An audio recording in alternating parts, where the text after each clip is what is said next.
Now you're listening to Podcast, Her World Indonesia Podcast. Halo, apa kabar semuanya? Balik lagi sama aku, Rahmi, beauty editor dari Her World Indonesia.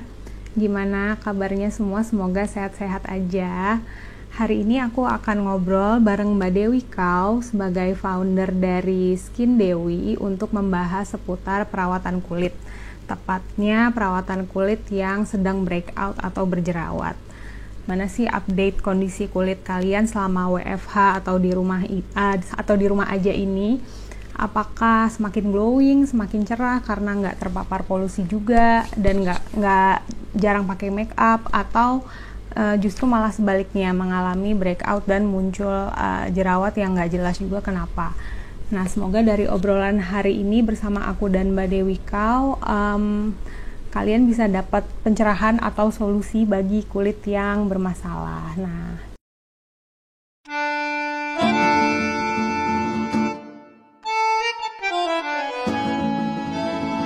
hai Mbak Dewi. Hi, hello, Mbak Rani. Hi, how are you? I am doing great, thank you. How are you juga? Baik-baik, thank you ya sudah mau join live dengan Her World hari ini. Thank you juga sudah having me here, udah diundang. Iya, Mbak Dewi gimana kesibukannya di rumah aja? Wah, ternyata di rumah itu bukannya less busy, kayaknya malah berasanya more busy gak sih? Ya? Pertama-tama mungkin kita introduction sedikit kali ya. Boleh. Untuk Skin Dewi sendiri kan awalnya didirikan kalau nggak salah karena Mbak Dewi ini ingin mencari formulasi perawatan kulit untuk anaknya ya, yang waktu itu memang kondisi kulitnya sangat sensitif dan suka dermatitis atopi ya kalau nggak salah. Iya, nah, betul banget. Gimana sih perjalanannya Mbak Dewi dari awal mencari-cari itu sampai akhirnya Skin Dewi establish seperti sekarang tuh gimana sih Mbak? Jadi tuh memang bener banget awalnya itu bahkan aku nggak kepikiran untuk, maksudnya kalau Skin Dewi mulai kapan sih, beberapa tahun yang lalu ya. Mungkin let's say kalau dibilang 6-7 tahun yang lalu deh sebelum Skin Dewi ada. Kalau dibilang, oh nanti kamu punya bisnis skincare, kayaknya, gitu kayak nggak not even terlintas. Belum kepikiran. Sama sekali nggak ada. Tapi memang kadang ya begitu ya namanya hidup, you never know. Tiba-tiba ya aku lahirin anak kedua, kulitnya bermasalah, dan dari sana one thing leads to another aja gitu. Dan at that time tuh yang sangat membantu aku tuh adalah ilmunya. Jadi ilmu belajar formulasinya itu, dan ternyata pas aku coba terapin, wow, ternyata aku kalau punya ilmu ini aku bisa meracik produk apapun juga sesuai kebutuhannya masing-masing kan gitu kan. Jadi dari sana aku pikir, wah ini satu ilmu yang harus di-sharing, nggak bisa disimpan sendiri gitu. Jadi akhirnya Skin Dewi itu dimulai dari edukasinya, jadi dari ngajar pelatihan, workshopnya sebenarnya. Dan pelan-pelan baru akhirnya kita launching products gitu. Oke, Mbak Dewi sendiri ini memang specialize on skincare formulation ya? Saya formulasinya, betul. Oke, menarik sekali. Terus memang aku perhatiin dari awal launchnya nih, memang Skin Dewi juga cukup concern ya Mbak dengan keadaan kondisi kulit berjerawat gitu. Sampai Mbak Dewi juga sekarang kalau nggak salah ada program Acne Freedom Campaign atau class. Nah, itu boleh diceritain sedikit nggak Mbak? Itu kira-kira knowledge apa sih sebenarnya yang pengen di-sharing? Jadi awalnya itu pas aku mulai ngajar-ngajar workshop kelas, lalu somehow tipe kliennya lah yang datang ke aku itu tuh orang yang bermasalah kulitnya, dan kebanyakan tuh lebih problemnya dengan acne. Nah, jadi awalnya kan dia 1 orang, 2 orang, tapi lama-lama aku makin banyak gitu ya, dan somehow tuh aku bisa memberi bantuan lah gitu ke mereka. Nah, karena akhirnya pelan-pelan aku mulai banyak klientel yang ya tadi bermasalah dengan acne, aku mulai melihat pattern. Jadi maksudnya, oke, kalau tipe yang jerawatannya seperti ini tuh seperti ini gitu, karena banyak banget lah yang datang, jadinya kan kelihatan patternnya ya secara global gitu kan. Dan akhirnya at one point aku lupa tahun kalau nggak salah 2018 atau 2019 gitu, aku kayak berpikir bahwa apa sih yang bisa aku lakukan untuk give back ke ya ke humankind lah, ke humanities gitu lah. Apa sih yang bisa aku give back? Terus kayak tiba-tiba dapat inspirasi aja. Oke, somehow kan banyak nih klien aku tuh yang jerawat, dan somehow bukan, memang kadang solusinya bukan produk doang, tapi aku bisa kayak kasih suggestion atau something yang bikin mereka, oh iya ya, aku coba, aku benerin ini, dan ternyata bener gitu. Akhirnya tuh membaik. Jadi akhirnya aku kayak punya inspirasi untuk oke, bagaimana kalau caranya aku give back itu adalah dengan mengedukasikan, dan goalnya itu untuk mencapai 1 juta orang untuk achieve acne freedom. Nah, acne freedom itu bukan berarti seumur hidup nggak ada jerawatan lagi ya, gitu. Karena namanya jerawat ya pasti akan datang pergi gitu kan. Cuman lebih kayak, oke, aku ada jerawat, aku muncul jerawat ini, tapi aku tahu ini harus diapain, ini tuh masalahnya dari mana sih. Jadi kita punya powernya balik untuk mengontrol dan memperbaiki situasinya. Jadi it's giving that power back gitu loh. Karena banyak banget aku ngeliat yang kalau begitu udah kena masalah jerawat misalkan atau atopik dermatitis itu kayak kita berasa kita tuh powerless, kayak aku udah coba ini, aku udah coba aku udah pakai produk ini, aku udah tapi kok nggak hilang-hilang sih gitu. Nah itu, jadi aku pingin kasih balik, give that power back-nya lagi, bahwa bisa loh, kita bisa dapat hope ya, dari ini. Gitu loh. Jadi ya begitu sih inspirasinya tempo hari. Oke, jadi kan sebenarnya emang kalau jerawat itu adalah kondisi yang kompleks ya Mbak Dewi. Maksudnya kita aja nih sekarang misalnya tadi juga ada yang cerita katanya kulitnya sebenarnya awalnya fine-fine aja, tapi justru selama di rumah ini kok malah suka jerawat di area tertentu, padahal kan kita jarang pakai make up, nggak keluar-keluar. Nah itu tuh hal apa sih yang perlu kita analyze pertama kali itu apa gitu?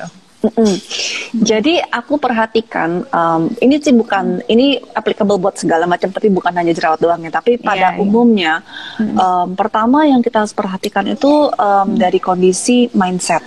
Jadi banyak orang yang bilang aku WFH padahal aku udah nggak pakai make up, aku nggak keluar rumah, aku nggak kena polusi, tapi kok kayaknya perasaan selama aku di rumah malah kulitnya tambah jerawatan ya gitu. Dan itu banyak banget yang konsultasi ke Skin Dewi seperti itu. Dan jangankan maksudnya gini loh, ini tuh bisa terjadi kepada siapapun juga gitu. Dan aku personally juga, aku juga sama, malahan selama WFH ini aku malah jadi banyak tumbuh jerawat di mana-mana. Sama aku pun makanya. Jadi ini hal yang maksudnya umum lah, dan ini bisa terjadi kepada siapapun. Walaupun tadinya nggak pernah jerawatan loh gitu. Ini tuh bisa terjadi kepada siapapun juga. Nah jadi kenapa sih? Nah yang kita kadang nggak ngeh itu adalah faktor stres. Di saat kita di rumah, a lot of things itu berubah. Jadi yang biasanya kita ada rutin nih, misalkan bangun tidur jam sekian, lalu mungkin mandi, lalu mungkin makan, lalu pergi ke kantor, lalu begini. Itu kita udah ada rutin yang set gitu kan. Dan sekarang tiba-tiba rutinnya kan semua berubah. Dan perubahannya ini pun juga sangat bisa dibilang dramatis ya, maksudnya kayak mendadakan kan. Jadi tiba-tiba bum PSBB itu tuh kayak orang kan banyak yang stres. Ini what's going to happen sih? Terus belum dengar dari media, dari WA, dari mana siapa kena sakit, lalu kondisinya makin parah, makin banyak tertular. Jadi kan kita punya pikiran itu stres banget ya. Dan di saat kita stres dengan perubahan, dengan kondisi yang tidak jelas, kondisi kerjaan yang juga kadang nggak jelas, atau yang punya bisnis mungkin bisnisnya juga kita nggak tahu what's going to happen, yang punya kerjaan juga bingung ini kerjaannya gimana. Jadi ada banyak hal-hal yang bikin kita stres. Nah, di saat kita stres, badan kita tuh berubah. Pencernaan kita berubah, pola tidur kita berubah, imunitas kita berubah, ya kan? Ini semuanya berubah. Banyak orang yang stres jadi sakit lambung lah, inilah, itulah, dan segala macam. Larinya macam-macam ya Mbak, larinya efeknya. Macam-macam. Nah, salah satunya larinya apa? Larinya ke kulit, yaitu jadi jerawatan. Itu salah satunya. Yang kedua, di saat kita stres, kita ngapain sih? Makan. Ya habis keluar rumah udah stress eating. Habis stres itu stress eating. Betul. Jadi yuk udah stres mungkin dulu bisa ya udah deh shopping. Ini kan juga udah shopping, nggak bisa ke mall. Jadi apa kerjanya? Ya makan. Di saat kita makan apa? Kalau udah stres nyarinya apa? Sugary food. Kan? Nah, yang nyaman-nyaman. Yang coklat lah, yang coklat ya, apalagi cewek yang, ya, Mbak. yang kue-kue, yang es krim. Bener banget. semuanya Benar. itu tuh merusak pencernaan kita. Jadi all sugary food itu tuh sangat rentan untuk jadi masalah Sugary yang food, bermacam-macam. Ya, apa aja yang manis-manis lah gitu. So first of all, kalau kita makan terlalu banyak gula, itu bisa larinya ke apa? Pertama, inflamasinya naik. So when there's sugar, inflammationnya tuh naik. Kedua, kalau kita kebanyakan gula, larinya ke apa? Fungal issues. Jadi apalagi kalau untuk perempuan, mungkin ngalamin nih selama kita banyak makan sugar, pala-pala mulai gatel, yang jadi ketombean. Terus Jadi mungkin, fungal itu bisa dari internal juga ya Mbak jadinya. it comes from the inside. Oke. Terus Aku baru larinya tahu. kemana? Kalau buat perempuan mungkin ke jadi keputihan gitu Iya, kan. iya, iya. Nah itu tuh semua related gitu loh. Jadi tuh ya itu larinya lagi ke gula lagi karena itu salah satu pemicunya juga. Jadi kalau aku sangat rentan sama fungal issues. Jadi begitu konsumsi gulanya naik, pasti udah deh mulai deh alisnya mulai gatel, kepalanya mulai gatel, Iya, ada mulai aja keputihan, trouble-nya. jidatnya mulai tumbuh jerawat, Beruntusan, iya. beruntusan, daerah sini atau di dekat hairline. Nah itu udah indication of fungal issues biasanya gitu dan ya seperti itulah. So there are many ada banyak factors exactly. Terus juga kayak dari pola makan. Tadi aside from sugar, biasanya kalau udah kayak gini, we tend to go high carbs juga. High carbsnya bukan carbs yang bagus, tapi carbs yang not so Simple good punya carbs, carbs. Simple carbs. Terus biasanya juga larinya ke ya dairy gitu kan, es krim, and a lot of people yang issues with pencernaan itu biasanya problem with dairy kalau nggak gluten. Emang nggak semuanya, tapi maksudnya kebanyakan ia punya masalah di itu.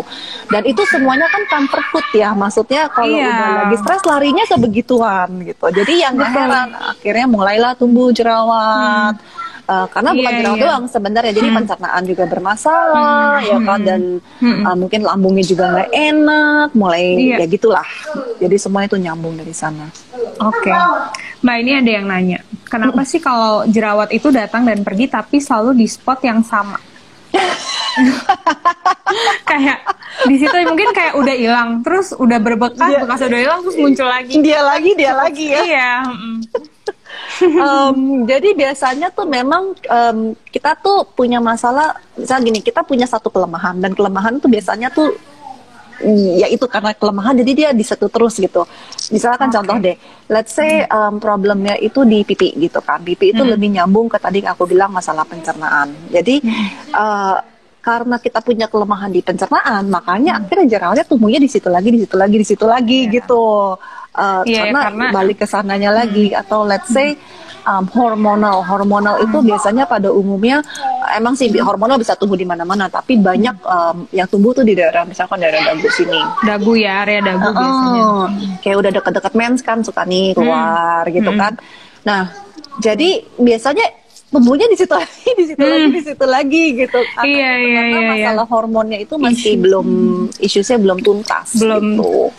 Apa ya, akar dari permasalahannya tuh belum diselesaikan gitu ya, jadi keluarnya di jerawat lagi gitu. Nah, kalau Mbak Dewi sendiri bisa kasih kita guidance nggak sih, kayak acne face mapping tuh kalau di pipi tuh biasanya apa, di jidat apa, di dagu tuh apa gitu loh, Mbak. Jadi pada umumnya sih aku kategoriinnya, aku sih pakai Ayurvedic punya ada petanya gitu ya. Sorry, bukan Ayurvedic, it's a TCM, traditional Chinese medicine punya peta. Nah, jadi kalau di pipi itu lebih nyambung ke pencernaan. Nah, tadi kalau aku kasih contohnya, biasanya itu simptomnya seperti habis makan apa, perutnya kerasa kembung, suka sendawa, gesi, kentut-kentut, atau kadang BAB-nya kurang lancar. Memang kalau BAB kurang lancar sih ada orang yang kadang BAB-nya lancar-lancar aja gitu, tapi ada juga memang kalau kita lihat di sininya banyak itu pas aku tanya, oh iya memang kurang lancar gitu.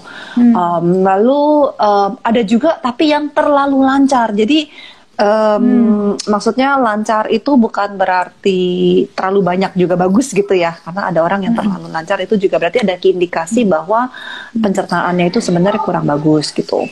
Ada juga yang lancar tapi harus dikasih stimulus, misalkan oh aku harus minum kopi dulu baru ke toilet, aku harus ngapain dulu. Nah itu juga sebenarnya itu juga nggak bagus gitu. Nah, selain dari itu biasanya kalau di pipi ada sambungannya juga dengan masih di pencernaan itu di asam lambung. Jadi banyak yang asam lambung lah atau punya kondisi seperti GERD atau itu suka nyeri, perih, ya seperti itulah. Jadi dan itu biasanya kelihatan agak-agak merah gitu, tipe jerawatnya juga agak-agak merah. Nah, kalau misalkan di daerah dagu, tadi aku juga udah bilang dagu itu lebih ke hormonal. Nah, kalau hormonal ini can be bisa perempuan, bisa laki-laki juga karena both juga bisa ada isu seperti ini. Kalau misalkan di perempuan tentunya pada umumnya lebih ke tidak balance antara estrogen dan progesteronnya kita gitu kan, karena memang dengan siklusnya menstruasi pun itu berubah-berubah gitu, tapi biasanya something dalam badannya kita itu hormonnya itu yang membuat hormonnya tidak balance, jadi akhirnya aku juga pernah ketemu klien perempuan, tapi dia malahan masalahnya tuh di testosteron. Jadi dia memang punya riwayat keluarganya dia, mereka punya gen perempuan, tapi gen testosteronnya tuh tinggi banget. Padahal itu kan harusnya hormonnya padahal harusnya kan itu biasa ada di laki-laki doang. Nah, tapi kebetulan memang dia punya genetiknya seperti itu, dan akhirnya ya itu jadi kulitnya memang banyak tumbuh jerawat, dan adiknya juga sama gitu, dan ya itu aku bilang berarti itu yang harus diperbaikin dulu lah gitu, kalau nggak agak-agak susah. Terus yang terakhir biasanya aku balikin lagi mappingnya tuh di daerah sini. Jadi ini including lah dari sini sampai ke sini gitu ya, kurang lebih areanya. Kalau ini it could be two things kalau yang aku perhatikan. Pertama, tadi masalah dengan sugary fungal itu biasanya ada nyambung. Awal-awalnya tuh mulai dari sini. Jadi kalau ada fungal issues biasanya di hairline mulai ada, nanti akan spread ke bawah sini, kayak beruntusan-beruntusan. Lalu daerah alis, daerah sini nih, daerah alis, sini-sini. Nah itu biasanya banyak juga. Dan kadang suka ada nyambungnya juga sama dikit-dikit gatel gitu. Kadang ada juga seperti itu. Kadang mungkin gatelnya nggak di sini tapi di kepalanya. Jadi kayak kepalanya gatel gitu perasaannya. Nah itu kalau udah terlalu lama, kadang itu jadi punya masalah. Mungkin harus detox sedikit lah. Dan itu bisa akan membantu juga untuk clear up jerawat-jerawat yang ada di wajah gitu. Oke. Nah, mungkin kan tadi udah sumber-sumber masalah tuh bisa dari makanan seperti sugar, dairy, terus carbs gitu ya Mbak. Nah kalau gimana sih kita bisa tahu aku tuh nggak cocoknya kalau makan ini gitu, atau I should cut dairy, tapi gimana cara taunya gitu loh pertama kali? That's a very good question. Jadi sebenarnya tuh makanannya can be anything. Jadi setiap orang itu tuh punya reaksi yang berbeda tergantung dengan kebutuhan badannya atau kondisi badannya. Jadi it can be anything, literally beneran anything. Jadi tahunya gimana? Cara yang paling baik adalah melakukan food journaling. Jadi setiap hari itu dicatat, bener-bener dicatat. Oke, makan paginya ini, makan siangnya ini, makan sorenya ini, snackingnya ini, minumnya apa aja pokoknya yang masuk ke dalam mulut itu dicatat. Karena kalau enggak kita susah untuk trackingnya nih. Kalau ditanya misalkan, minggu lalu makan apa ya? Mana inget ya gitu. Atau paling sering makannya apa? Nggak kepikiran, kayaknya makannya itu lagi gitu. Maksudnya kita selalu ngomongnya seperti itu, tapi begitu dikorek lagi ternyata oh iya bener, kemarin ini aku lagi suka makan apalah gitu, misalkan lagi suka makan ini nih gitu, baru kayak kepikiran oh iya, tapi karena nggak dicatat kan jadinya nggak inget. So I recommend to start a food journal. Food journaling ya.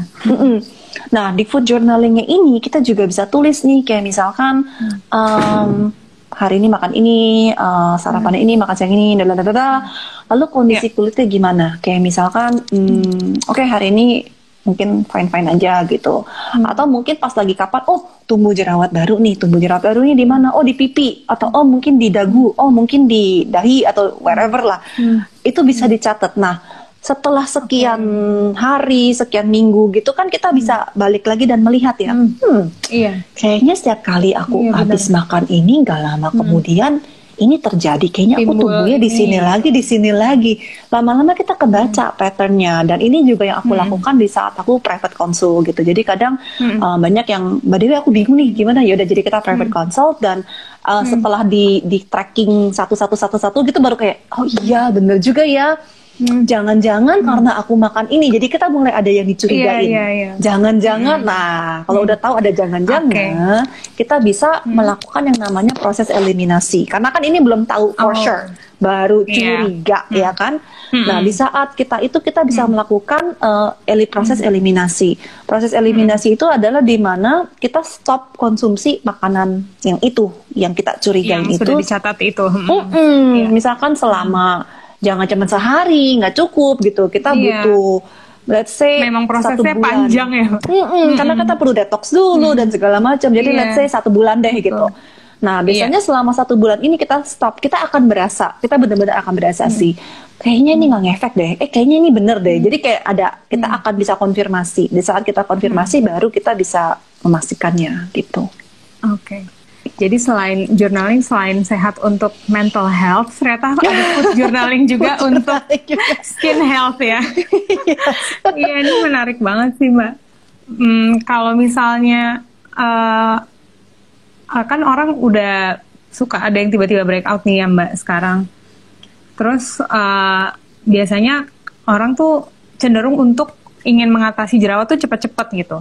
Nah, langkah apa sih yang sering menjadi common mistake orang-orang dalam mengatasi jerawat gitu? This is an excellent question. Ini bagus banget pertanyaannya. Jadi banyak orang tuh begitu melihat jerawat langsung mencari semua produk yang serba acne. Cuci mukanya acne, eksfoliasi lagi, terus tambah obat jerawatnya lagi, kremnya juga, serumnya juga, pokoknya semua serba acne produk. Nah, masalahnya pada umumnya acne products yang ada di market lah pada umumnya itu cenderung mengeringkan wajahnya, atau there's a lot of exfoliating lah, misalkan ada salicylic acidnya atau ada AHA-nya. Nah, itu akhirnya menjadi problem yang beda lagi karena kulitnya jadi lebih kering, mungkin jadi lack of hydration, jadi lebih sensitif, akhirnya jadi kayak perih-perih, kering, dan jadi ada masalah lainnya lagi. So my recommendation is daripada langsung loncat ke ganti semua produknya ke acne, lebih baik go for soothing. Jadi acne itu kan juga inflamasi kan. Biasanya kalau orang jerawatan kan itu kan merah-merah. Jadi daripada langsung lari ke tadi obat jerawat lah, benzoyl peroxide lah, BHA lah, dan segala macam, mendingan go for anti-inflammation, soothing, hydrating, ditenangin dulu karena gitu ya, itu kulitnya. it will ditenangin dulu, betul, and that would really make a big difference soalnya. Oke. Jadi ya mungkin boleh kali ya kalau incorporate salah satu ingredients yang agak harsh, misalnya cuman untuk total jerawat aja gitu kali ya, Mbak Dewi ya. Tapi overall skincare regime-nya lebih ke yang soothing gitu. Yes, betul banget. Ini ada yang nanya nih Mbak Dewi. Kalau produk Skin Dewi apa sih yang paling cocok dan aman untuk semua jenis kulit? Mbak, kalau misalnya rekomendasi produk dari Mbak Dewi sendiri nih untuk step 1 soothing the breakout gitu dari Skin Dewi tuh range produknya tuh apa aja, boleh di-share nggak ke kita? Boleh. Jadi kalau Skin Dewi punya regime itu kan tadi seperti saya cerita dibagi dengan kondisi kulitnya berapa oily atau tidak oily-nya lah gitu ya. So we start from the cleansing, karena cleansing itu sangat penting.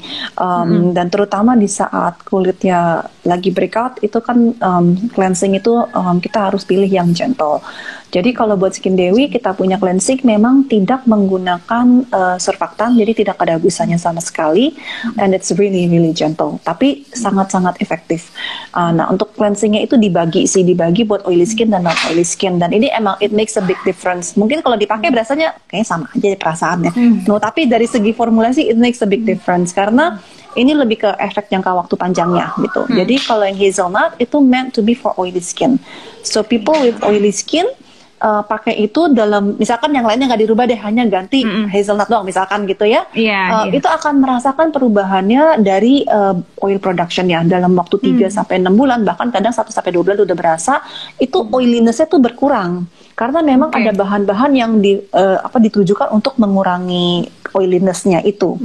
Nah, kalau si raspberry itu kebalikannya, jadi untuk orang kulit yang kering, misalkan yang lainnya nggak dirubah deh, hanya ganti cleansingnya aja. Nah, itu akan berasa tadinya kering, tidak merubah yang lain, moisturizer, serum semua nggak rubah, hanya merubah ini, akan berasa kulitnya akan lebih lembab daripada sebelumnya karena dari segi formulasinya.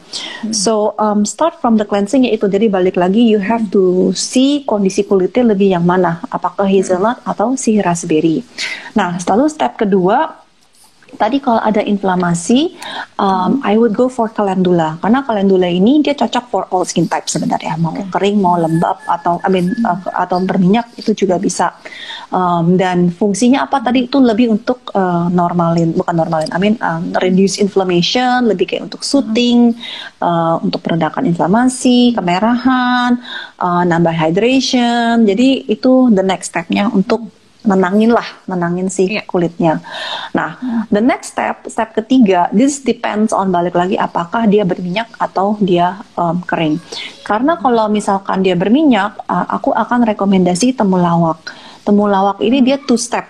Jadi pertama, kalau orang yang kulitnya berminyak, walaupun nggak jerawatan tetap boleh pakai temulawak karena it's fine. Dia hanya bantu untuk meregulasi sebum ya. Jadi setelah berapa bulan itu akan lebih normal tuh, berasa tadinya greasy banget langsung berasa lebih normal.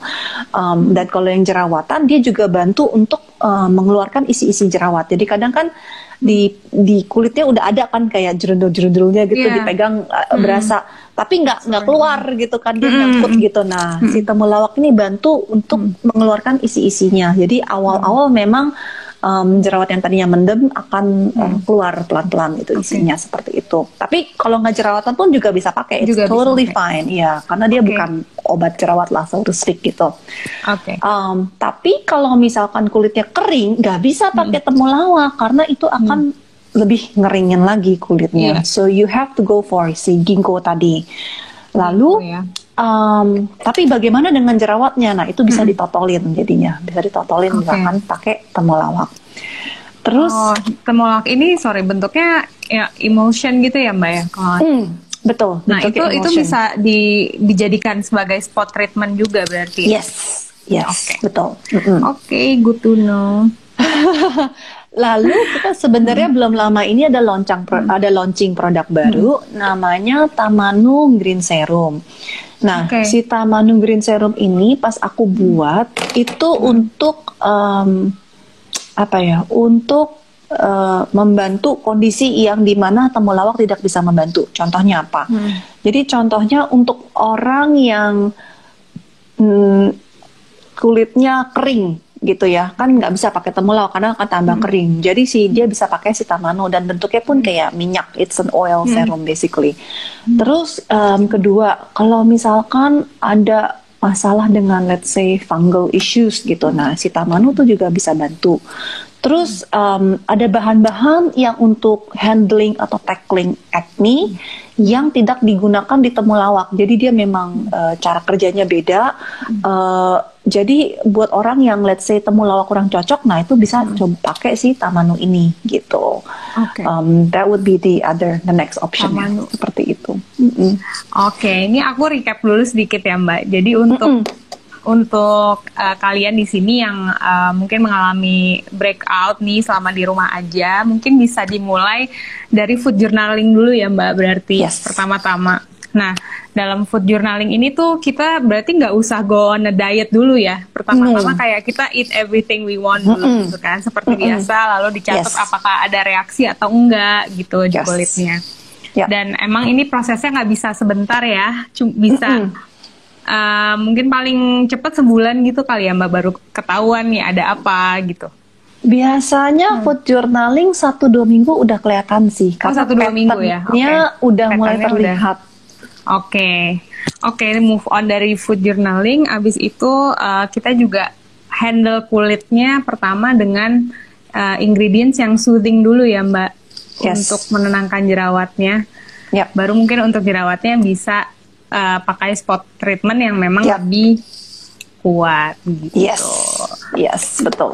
Oke, terus sekarang kalau misalnya teman-teman mau mengikuti modul-modul acne-nya Mbak Dewi tuh bisa lihat kemana sih Mbak Dewi? Ya, jadi aku sudah bikin modul-modulnya dan kita sudah tayangin di both di YouTube-nya Skin Dewi dan di IGTV Skin Dewi. Jadi teman-teman bisa lihat dari sana dan itu dikasih penjelasannya dari awal sih. Jadi kayak modul 1 tentang mindset, nanti ada tentang makanan dan yang lain-lainnya gitu. Jadi teman-teman bisa lihat ke sana. Oke, jadi approach-nya holistik banget ya, nggak cuma skincare aja, tapi juga faktor-faktor yang lainnya juga diperhatikan. Yes, betul banget. Oke, terus Mbak Dewi ada rencana ini nggak ke depannya nanti Skin Dewi kalau misalnya ini semua sudah berakhir pandeminya akan ada rencana nggak sih buka store gitu yang offline? Sebenarnya itu salah satu impian kita sih. At the moment kita sudah ada di beberapa Dep Store. Jadi kita sudah ada di Aeon WSC. Kita juga ada di Aeon. Kita juga ada di Lotte Kuningan.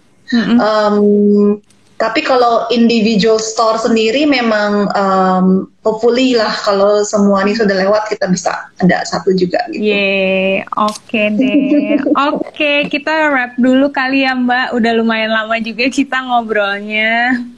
Sorry banget, berarti banyak gangguan. Aduh maaf banget. Nggak apa-apa, thank you banget. Nanti kalau misalnya teman-teman mau cari solusi yang lebih dalam lagi tentang acne bisa visit page-nya Mbak Dewi berarti ya di Skin Dewi. Oke, thank you Mbak Dewi for joining us today. Semoga teman-teman juga bisa mendapat pencerahan ya kalau gimana sih cara ngatasin kulit yang tiba-tiba breakout gitu. Oke, thank you Mbak Dewi. Sehat-sehat selalu, take care ya. Bye-bye.